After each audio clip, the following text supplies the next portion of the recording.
Alrighty, welcome to another broadcast of Unleash Independence. We have Cameron, one of the founders. Cameron, welcome. Hey, thanks for having me on. Alright, we also have Daisy. She's our special guest, and she runs a website called The Organic Prepper. So welcome, Daisy. Hi, thank you very much. Awesome.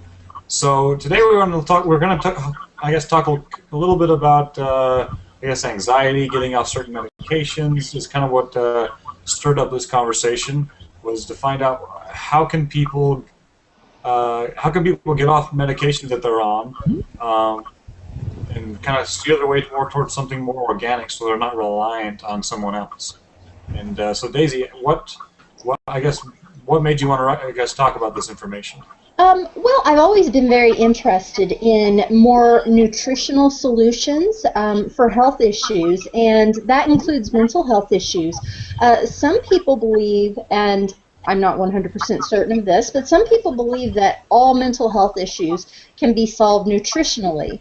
I would not go so far as to say all of them, because there are some people who have serious imbalances, but many of them can be treated, or if not absolutely cured, at least greatly improved by improving nutrition.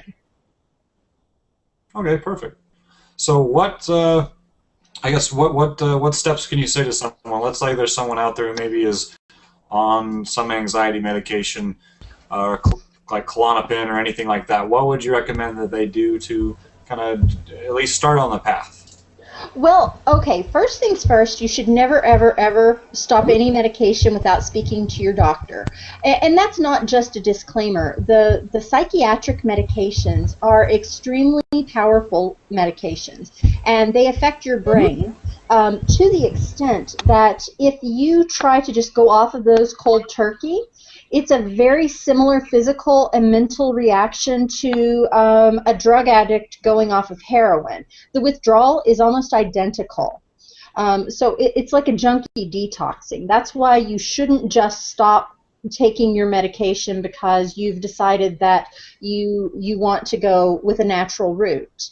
But you can do a lot of things to improve your mental health by improving your nutrition. There are certain nutrients that your brain has to have, and a lot of people really fall short of meeting those nutritional needs. First of all, calories. Our world seems to be rather diet obsessed, and a lot of people greatly restrict their calories. Well, that is really dangerous if you have mental health issues at all. Your brain uses 20 to 30% of your daily caloric intake.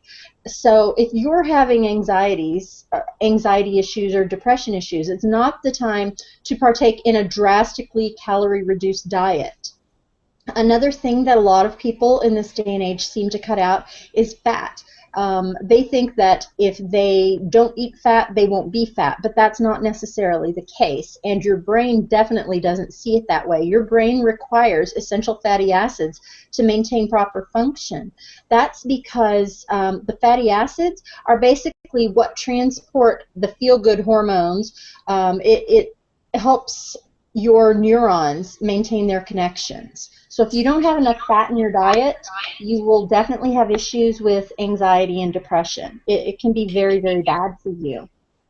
Okay, Um, so let me just get this right. I just want to make sure I'm on the same yes, of page. course. You're recommending that people get on like a heart healthy like Cheerios brand with some maybe corn syrup, because that's a Oh derivative of no, corn. That's definitely healthy not. for us.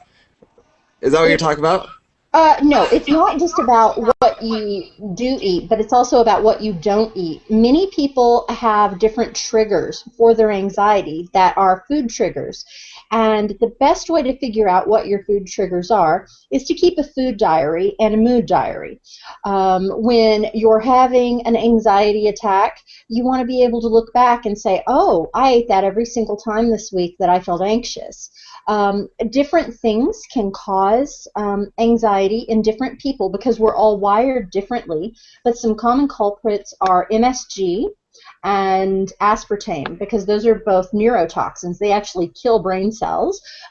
Food dye, processed white sugar, High fructose corn syrup, like you mentioned, is a big trigger for many people.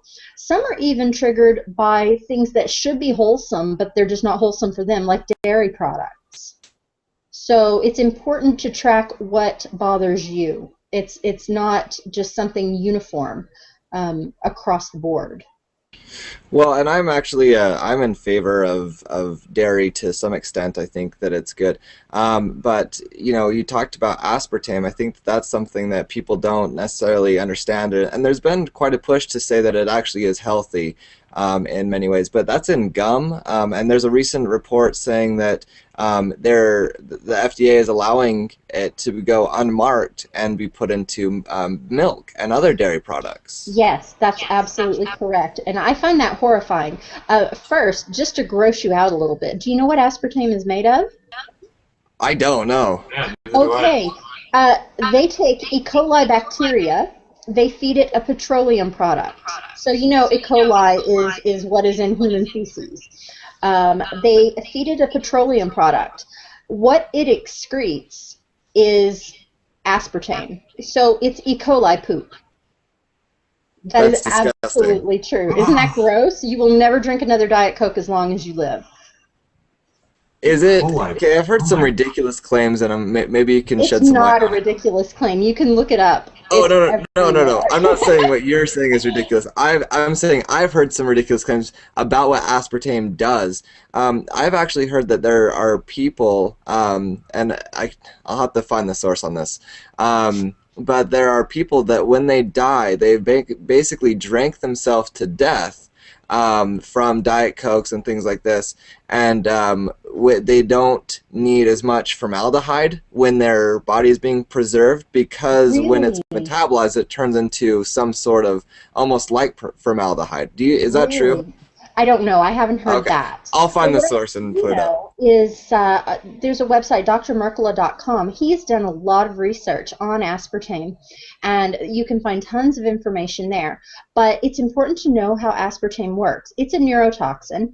It is also called an excitotoxin. What it does is it stimulates your brain cells. It stimulates the little happy places. So you feel really awesome when you're drinking it.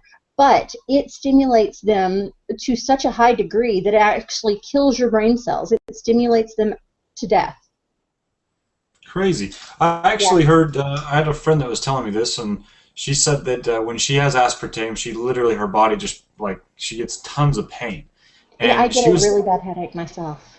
yeah, it's crazy. Like, my brother actually, I mean, he actually, whenever he eats sugar or aspartame, he has these things that swell up in his arm, and he doesn't know what they are because he doesn't go to the doctor, but it's just they actually start to get bigger and harder. Like But hives, sort of? no, it's actually underneath the skin. I mean, for Oh, all we know, it could wow. be a tumor. He's had them since he was little. But as soon as he Really? does that, they actually expand, and it's like sugar, aspartame.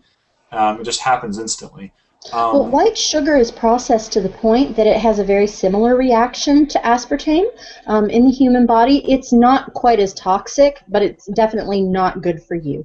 In our family, we eat lots of sugar. I make cookies all the time, but we use an organic cane sugar. We absolutely do not use processed white sugar. Gotcha.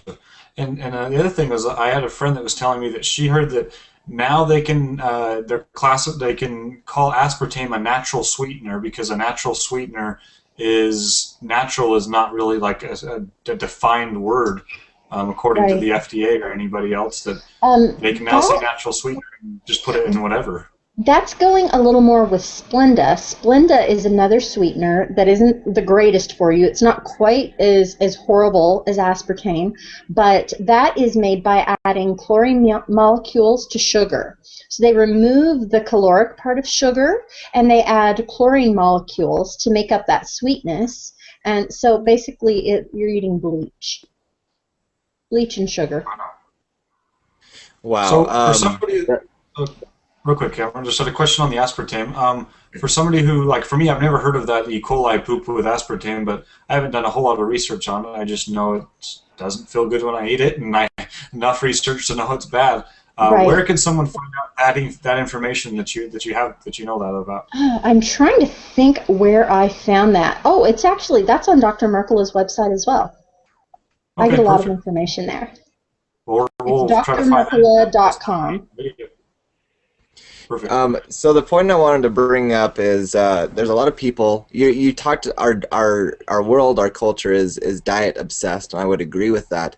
And a lot of people are trying to make changes in their lives. But your chlorine comment sparked. I recently wrote an article called chlorination.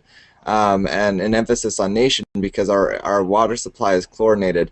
But Yes. and then Brock made a discovery that baby carrots, in order to preserve them because they're ugly carrots, chopped down, Right. but to put a protective skin, that's also used with chlorine. And there's a lot of things. So people say, well, I'm gonna pass on the aspartame soda, and I'm gonna have, for my lunch, I'm gonna have water and baby carrots. It's easy to pack in my lunch, but really, that's not any healthier. So, what are some solutions that you have for people that can maybe help them in all these different aspects Sure. and Well, areas? the grocery store is a gauntlet at this point. It's absolutely a gauntlet of toxins. So we don't do a lot of our shopping at the grocery store. We buy most of our grains in bulk from organic suppliers. So I get these like 200-pound packages every once in a while of organic wheat berries and oatmeal and things like that. You can imagine how much my mailman loves me. We grow a lot of our own organic produce. I'm really big into canning and drying and freezing and all that kind of stuff. So we grow a great deal of the produce that we have in our house. Aside from that, when I do have to purchase from the store, I live way out in the boonies. So the closest store is a really tiny little small town grocery store that has usually maybe 12 different items in the organic section. So in the winter, our diet isn't quite as varied as I'd like for it to be, but we do stick, I would say our diet is 95% organic. Because the organic food doesn't really have the same kind of toxins, the same level that the other types of food. We don't eat processed food, at least not very often. We go out to eat maybe once a month, and that's about it for processed food. So your first step is to get rid of everything processed and just eat, ingredients, not food that you go to the store and purchase already made. So if you're going to have bread, that's awesome. There's nothing wrong with bread, but you're way better off first to make it yourself. And if you're not going to make it yourself, go to the bakery section and read the ingredients and get something that is flour, water, salt, sugar. Don't get something that has 257 ingredients because bread doesn't need all that.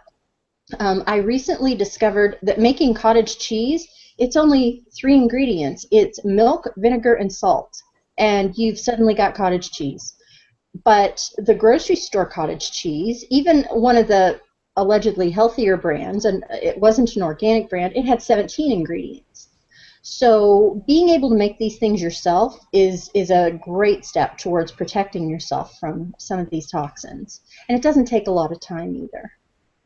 It's No, just a matter that's of really wanting to interesting. I do had it. no idea. It's I was asked to go to the store one time for an old girlfriend of mine, mother, her mother, and she asked, "Will you get the fat-free cottage cheese?" And it kind of baffled me. I was like, "Wait a second, what are you eating?" If it's fat-free. But hey, we only have a couple more minutes, so I want to give you the floor Sure. if there's anything that we didn't ask but you want to get out. Go ahead. Okay, well, if we're talking about mental health, it's very important to supplement your diet if you can't get everything you need just from food. Obviously, food is your first step, but there are a few nutrients that you want to focus on. You want to focus on niacin, which is one of the B vitamins. You want to focus on D3, which they also call that the sunshine vitamin. The best way to get that is absorbing it through your skin, but a D3 supplement is also a very good thing to take. And if you do have trouble with depression or anxiety, fish oil capsules are a very good addition. All the B vitamins, but especially niacin, D3, and fatty acids. Those are your best bet to help stabilize your mood. Quick Great. All question right. also. You said fish oil. Sure. Have you tried, do you recommend krill oil also? I haven't tried it myself. I've heard good things about it. I just have some basic fish oil capsules. I get everything like that organic, again, because you don't want all the toxins. You don't want something that, a fish oil that came from fish that are swimming around Fukushima. You want to be really careful where your food comes from. And you want to make sure that you're not just ingesting more toxins while you're trying to do yourself good. Speaking of Mercola, and then unfortunately we're a little bit over time, so we'll have to let you go. But Of course. I recently came across one of his articles, and he was saying when it comes to buying oils, fish oil, krill, etc., to go and spend the money. You are really buying, or you're paying Absolutely. for the quality in Yes. this. And he also talks about the containers as well. So that's something to be to look up. So Definitely. can we get your website one more time? Sure, it's theorganicprepper.ca. .ca. All right, and we'll have a link down below in the section, in the comment section, and details. So thank you, Daisy, for coming on and spending Great. your time and letting us pick your brain a little bit. Awesome. Thank you very much for having me. All right, thanks, Great. Daisy. All right, and remember, everyone watching this, to go and support the people that are coming on and donating their time for your benefit, increase your independence, and own your life.